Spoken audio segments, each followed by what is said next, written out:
Hello student, welcome to my YouTube channel क्यूरिटी physio.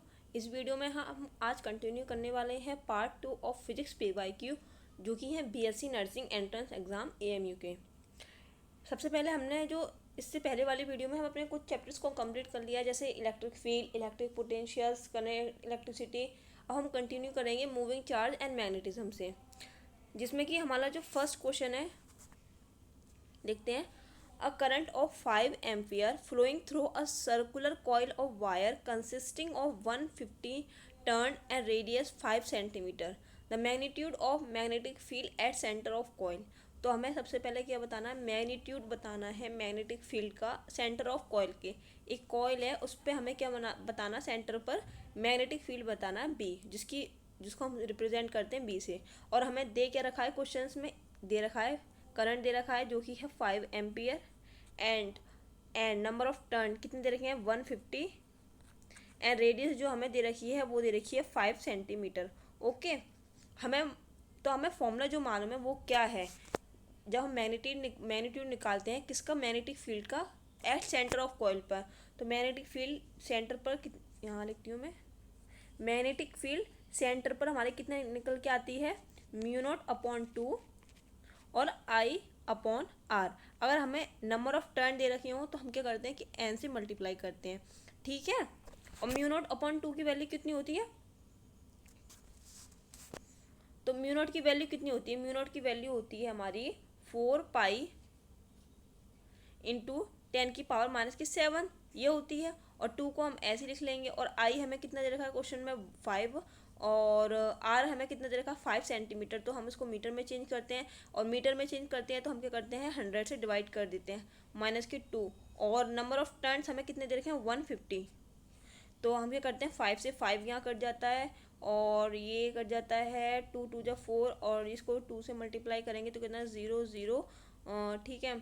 तो जब हम सॉल्व करेंगे तो मैं बता देती हूँ उसका आंसर। हम जब सॉल्व करते हैं तो इसका जो आंसर निकल के आता है वो निकल के आता है मैग्नेटिक फील्ड सेंटर पे, वो निकल के आती है 9.42 इंटू 10⁻⁴। समझ में आ गई ना फॉर्मूला क्या लगाना। मैग्नीट्यूड हमें मैग्नेटिक फील्ड निकालनी है किस पर, सेंटर पर। और सेंटर पर जो फॉर्मूला होता है मैग्नेटिक फील्ड का वो होता है μ0/2 I/r। ये होता है हमारा फॉर्मूला। अब नेक्स्ट क्वेश्चन देखते हैं। The force experienced by wire of length L, हमें वायर ऑफ लेंथ दे रखी है L, carrying a current 5 ampere placed inside solenoid perpendicular to its axis. Magnetic field inside solenoid हमें दे रखी है 0.30 टेस्ला। तो हमें क्या निकालनी है, फोर्स निकालनी है सबसे पहले। और एक वायर दे रखा है, वायर ऑफ लेंथ 5 सेंटीमीटर दे रखी है, एंड करंट उस पर दे रखा है 1 ampere inside solenoid perpendicular to it axis, तो मैग्नेटिक फील्ड कितनी निकल के आती है, एक फायर फोर्स जो निकल के आती है एक लेंथ वायर की वजह से, वो निकल के आती है ILB साइन थीटा। और करंट कितना दे रखा है हमें 5 एम्पियर, और लेंथ हमें कितनी दे रखी है 5 इंटू 10⁻⁻²। और मैग्नेटिक फील्ड हमें दे रखी है कि उनमें 0.303। और हमें जो साइन थीटा है, अब वो क्या दे रखा है परपेंडिकुलर मतलब 90। और 90 साइन 90 की वैल्यू कितनी होती है, साइन 90 थीटा 90 की वैल्यू होती है 1। कितनी आ जाएगी 1, तो इंटू 1। जब हम इसको सॉल्व करेंगे 25 इंटू 10⁻⁻² इंटू 0.30, तो जो आंसर निकल के आता है वो फोर्स का जो निकल के आता है वो आता है हमारा 7.5 इंटू 10⁻⁻² न्यूटन। 7.5 -2 न्यूटन। तो इसका जो करेक्ट आंसर बनता है वो निकलता है option C, that is 7.5 into 10⁻⁻² newton. Third question देखते हैं। Which of the following statement is not correct about two parallel conductors carrying each equal current in the same directions. तो करेक्ट कौन सी स्टेटमेंट नहीं है। Each of conductor will experience a force, two conductor will repel to each other, there are concentric line of force around each conductor, each of the conductor will move if not prevented from doing so. तो जो इसका answer बनता है correct वो बनता है option B, that is two current will repel each other. अब हम नेक्स्ट क्वेश्चन देखते हैं। An equatorial triangle current loop A B C. एक हमें इक्वेटोरियल ट्रायंगल दे रखा है। इक्वेटोरियल ट्रायंगल क्या होता है, जिसकी जो एंगल होते हैं चारों एंगल वो कितने हो 60 हो। हमें क्या दे रखा है A B C carry a current I not ampere, और जो कि आई नॉट एम्पियर कैरी करता है अपने पास आई नॉट और I naught. The length of each L, और जो लेंथ दे रखी है हमें ईच कितनी दे रखी है L. A uniform magnetic field B exist in the directions to the side B C, और जो मैग्नेटिक फील्ड है बी सी, मैग्नेटिक फील्ड है किस पर बी सी पर, वो है पैरेलल। तो पैरेलल हमारी ऐसे हो जाएगी पैरेलल। तो then force on side B C, तो फोर्स हमें बतानी है। तो हमें मालूम है कि फोर्स का फॉर्मूला कितना होता है, जब हमें एक वायर दे रखा होता है तो फोर्स का फॉर्मूला होता है हमारा I L B sine theta, और यहाँ पर साइन थीटा हमारा कितना बनना है, तो साइन थीटा हमें जो बन रहा है वो बनना है पैरेलल है, तो साइन थीटा हमारा कितना हो जाएगा 0। साइन थीटा कितना हो जाएगा हमारा 0, तो साइन थीटा 0 कितना होता है, साइन थीटा हमारा 0 होता है कि जो वैल्यू होती है वो होती है 0। तो साइन थीटा की 0 की वैल्यू कितनी होती है 0, तो जो आई एल बी इंटू 0, तो जो इसका करेक्ट आंसर बनता है आई एल बी, तो ये 0 से मल्टीप्लाई करेंगे तो कितना आएगा 0। फोर्स तो कितनी निकल के आएगी side on the, force on side B C कितने निकल के आती है 0। समझ में आ गया। हमें क्या दे रखा है कि यूनिफॉर्म मैग्नेटिक फील्ड जो दे रखी है वो parallel to side B C दे रखी है, और फोर्स हमें निकालनी है साइड बी सी के। नेक्स्ट क्वेश्चन है fifth question. There is no interactions between a magnetic field and moving magnet, stationary electric charge, moving electrical charge और स्टेशनरी मैग्नेट। तो इसका जो आंसर बनता है करेक्ट वो बनता है हमारा stationary electrical charge. No interactions होता है मैग्नेटिक फील्ड का किसके साथ, नो स्टेशनरी इलेक्ट्रिक चार्ज के बीच में।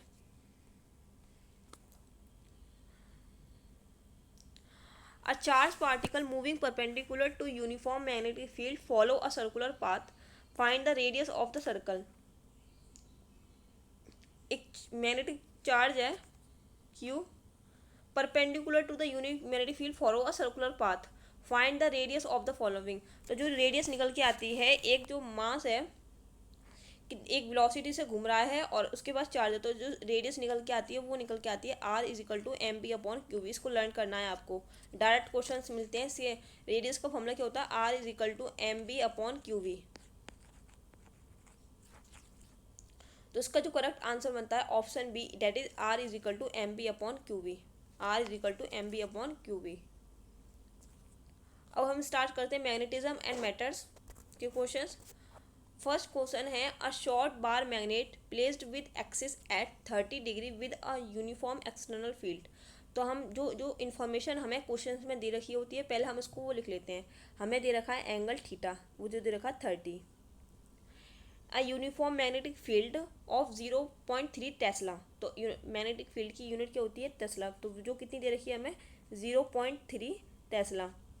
एक्सपीरियंस अ टॉर्क, टॉर्क हमें एक्सपीरियंस हो रहा है, तो जो कितना दे रखा है हमें टॉर्क, वो दे रखा है 4.5 into 10⁻⁻2 joule. The magnitude of the magnetic movement, अब हमें बताना है मैग्नीट्यूड ऑफ मैग्नेटिक मूवमेंट बताना है हमें। तो टॉर्क और जो मैग्नेटिक मूवमेंट होता है उसका रिलेशन क्या होता है, तो टॉर्क इज इक्वल टू होता है हमारा tau is equal to M cross B. ठीक है, ये होता है हमारा टॉर्क मैग्नेटिक मूवमेंट और मैग्नेटिक फील्ड में। जब हम क्रॉस को हटाते हैं तो इसके बीच में क्या आ जाता है एम बी साइन थीटा आ जाएगा। और हमारा जो मैग्नेटिक फील्ड हमें दे रखा है वो दे रखा है, मैग्नेटिक मूवमेंट हमें निकालना है, मैग्नेटिक फील्ड हमें दे रखा है 0.3 और जो 0.3 और एम हमें निकालना है, और टॉर्क हमें दे रखा था जो कि था 4.5 इंटू 10⁻⁻2। और साइन थीटा की वैल्यू कितनी होती है 1/2। जब हम यहाँ से मैग्नेटिक मूवमेंट निकालते हैं 4.5 इंटू 10⁻⁻2 इंटू 2 अपॉन 0.3, तो जो निकल के आता है वो एक्यूरेट वो कितना निकल के आता है 0.3 जूल पर टेस्ला -1। तो जो इसका करेक्ट आंसर निकल के आता है वो निकल के आता है 0.30 जूल टेस्ला -1। नेक्स्ट क्वेश्चन देखते हैं हम। A cast iron exhibit a magnetic field of B 0.50। अब हम क्या कर दिया, when the magnetic intensity H, magnetic intensity दे रखी है एच हमें, जो कि दे रखी है 10 ampere per metre. What should be magnetic field in the air in this value of H. तो हमें किसकी वैल्यू बतानी है, हमें बी की वैल्यू बतानी है। यहाँ पे सॉरी ये बी होगा यहाँ पे मैग्नेटिक फील्ड, तो हमें बी की वैल्यू बतानी है। तो बी और किस में बतानी है हमें, field in the air, air में। तो हमें रिलेशन मालूम है, तो मैग्नेटिक फील्ड जो होता है mu time into magnetic intensity को होता है। अब हमें क्या निकालना है, मैग्नेटिक फील्ड निकालना है, और म्यू की वैल्यू हमें मालूम है कितनी होती है, 4 पाई इंटू 10⁻⁻⁷। और एच हमें क्वेश्चन में ऑलरेडी दे रखा है जिसकी वैल्यू 10। तो B is equal to 4 into 3.4 into 10⁻⁻⁷ into 10 दे रखा है। तो जो B की वैल्यू यहाँ से हम सॉल्व करते हैं तो वो निकल के आती है 1.257 इंटू 10⁻⁻5। कितनी निकल के आती है हमें, मतलब क्वेश्चन में पूछा क्या है बी, और हमें मालूम है कि मैग्नेटिक फील्ड और मैग्नेटिक इंटेंसिटी का जो रिलेशन होता है वो म्यू टाइम होता है। तो इसीलिए जो सॉल्व करके जो आंसर निकल के आता है वो निकल के आता है 1.257 into 10⁻⁻5। Option C is the correct answer. अब हम स्टार्ट करते हैं इलेक्ट्रोमैग्नेटिक इंडक्शंस के क्वेश्चंस। तो जिसमें फर्स्ट क्वेश्चन है हमारा, when the current change from +2 to -2 ampere in 0.05 second and EMF is कितना दे रखा है 8। तो हमें करंट चेंज हो रहा है, तो चेंज इन करंट कितना दे रखा है I2 माइनस I1, कितना दे रखा I2 माइनस I1। तो I2 हमें कितना दे रखा है -2 एम्पियर माइनस, और जो जब हम इसको सॉल्व करेंगे तो कितना आ जाएगा -4 एम्पियर। ठीक है, और EMF हमें दे रखा है वो कितना दे रखा है, EMF वो दे रखा है हमें 8 volt. Then coefficient of self inductance, तो जो सेल्फ इंडक्टेंस और EMF और करंट का जो रिलेशन होता है वो होता है EMF is equal to minus के self induction change in current upon change in time, ये होता है। और EMF हमें कितना दे रखा है क्वेश्चन में 8, सेल्फ इंडक्टेंस हमें निकालना है L इंटू, और चेंज इन करंट हमें जो दे रखा है वो कितना दे रखा है -4, और टाइम हमें दे रखा था 0.05। तो जब हम यहाँ से किसकी वैल्यू निकालते हैं L की, तो 8 इंटू 0.05 अपॉन 4। ठीक है, तो यहाँ से जब हम सॉल्व करते हैं तो कितना निकल के आएगा,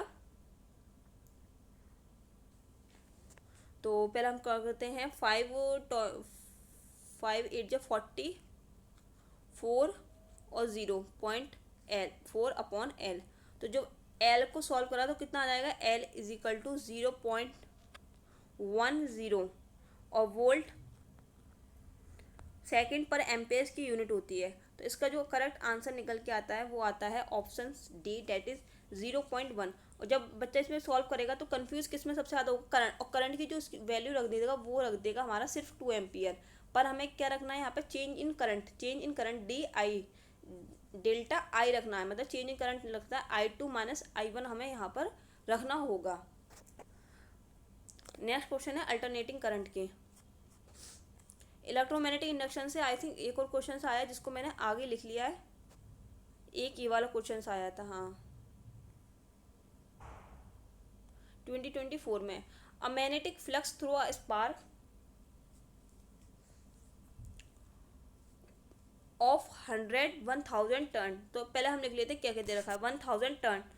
पहले क्वेश्चन को पढ़ लो, change from 0.2 weber to 0 in 0.01 second, find EMF निकालना है। अब हमें क्या दे रखा है, नंबर ऑफ टर्न्स दे रखे हैं, वो कितने दे रखे हैं 1000 टर्न्स। और हमें क्या दे रखा है, चेंज इन मैग्नेटिक फ्लक्स दे रखा है। मैग्नेटिक फ्लक्स कितना दे रखा है हमें, 0.2 से 0 में चेंज हो रहा है। ठीक है 0.2, एंड जो टाइम हमें दे रखा है वो कितना दे रखा है 0.01 सेकेंड। तो हमें मालूम है कि EMF और जो फ्लक्स है उसका रिलेशन क्या होता है, EMF is equal to N number of turn d∅dt। अब हमें निकालना क्या, EMF निकालना, और नंबर ऑफ टर्न हमें कितने दे रखे हैं 1000 इंटू फ्लक्स कितना है 0.2 और टाइम भी दे रखा है 0.01।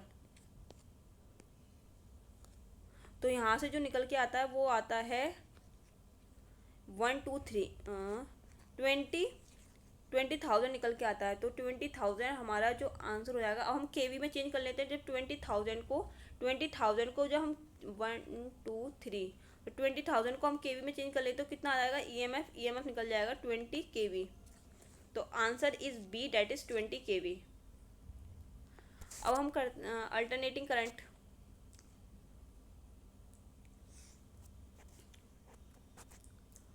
The Q value of a series LCR circuit is. तो जो Q value of LCR circuit की वो निकल के आती है omega R upon under L C. तो करेक्ट आंसर इसका जो बनता है option D is correct answer. The cause of alternating current in secondary coil of transformer is an EMF produce by. जब अल्टरनेटिंग करंट में सेकेंडरी कॉइल में जो second oil में चेंज होता है तो वो किसकी वजह से प्रोड्यूस होता है। The voltage applied to primary coil, the primary magnetic field of secondary coil, the varying magnetic field of primary coil, the varying electric field of primary coil. तो इसका जो चेंज होता है वो होता है the varying magnetic field of primary coil, option C. अब हम करते हैं इलेक्ट्रोमैग्नेटिक वेव के questions. In a TV remote which type of electromagnetic wave is used. तो टीवी रिमोट में कौन सी वेव यूज होती है, इंफ्रारेड वेव। कौन सी यूज होती है, इंफ्रारेड वेव। तो करंट आंसर इज, तो इसमें हमें ऑप्शन नहीं दे रखा है तो मैं इसको आपको ऐसे ही बता देती हूँ। तो इसका आंसर क्या होता है, इंफ्रारेड वेव। नेक्स्ट क्वेश्चन देखते हैं हम। UHF range of frequency are normally propagated by the means of. तो UHF रेंज ऑफ फ्रीक्वेंसी किसकी वजह से, कौन सी वेव की वजह से होती है, वो होती है हमारी स्पेस वेव की वजह से। Option A is the correct answer. ये तो आपको एज इट इज याद रखना है। The frequency most suitable for beyond the horizon communication using sky wave is. तो इसका जो आंसर बनता है करेक्ट वो होता है 10 mega hertz. The electrical part of an electromagnetic wave represented, हमें एक इक्वेशन दे रखी है इलेक्ट्रिक फील्ड की in the positive x directions. इसकी दे रखी है हमें the wavelength of electromagnetic wave.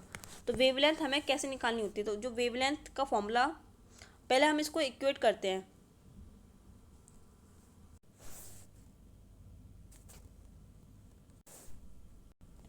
तो जब हम इलेक्ट्रिक फील्ड को हम जब निकालते हैं वो कैसे निकल के आती है, Y cos omega T plus K x.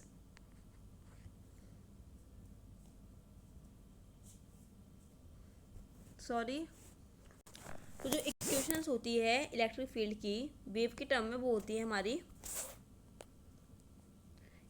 E is equal to E nought sine K X minus K omega T. ठीक है, तो हम जो हम वेवलेंथ निकाल सकते हैं वो किस फॉर्मूले से निकालते हैं, K is equal to 2 pi upon lambda. तो यहाँ से हमें के की मालूम पड़ रही है कि के को हम इससे इक्वेट करेंगे तो के किसके साथ आ रहा है, एक्स के साथ। तो यहाँ पर के किसके साथ आ रहा है, वाई के साथ।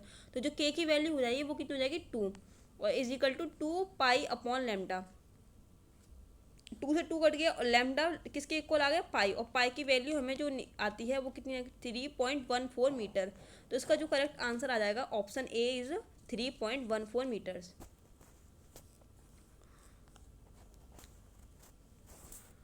The wavelength of a plane electromagnetic wave of frequency 50 megahertz is. तो हमें एक फ्रीक्वेंसी दे रखी है वो जो कि कितनी दे रखी है 50 मेगाहर्ट्ज। और हमें क्या निकालनी है, वेवलेंथ निकालनी है। तो हमें रिलेशन मालूम है speed of light is equal to frequency into wavelength. और हमें क्या निकालनी है, वेवलेंथ। तो वेवलेंथ का हम लोग जाएगा सी अपॉन फ्रीक्वेंसी। और सी हमें कितना देखा 3 × 10⁸ अपॉन, और जो फ्रीक्वेंसी हमें दे रखी है वो कितनी देखी 50 × 10⁻3।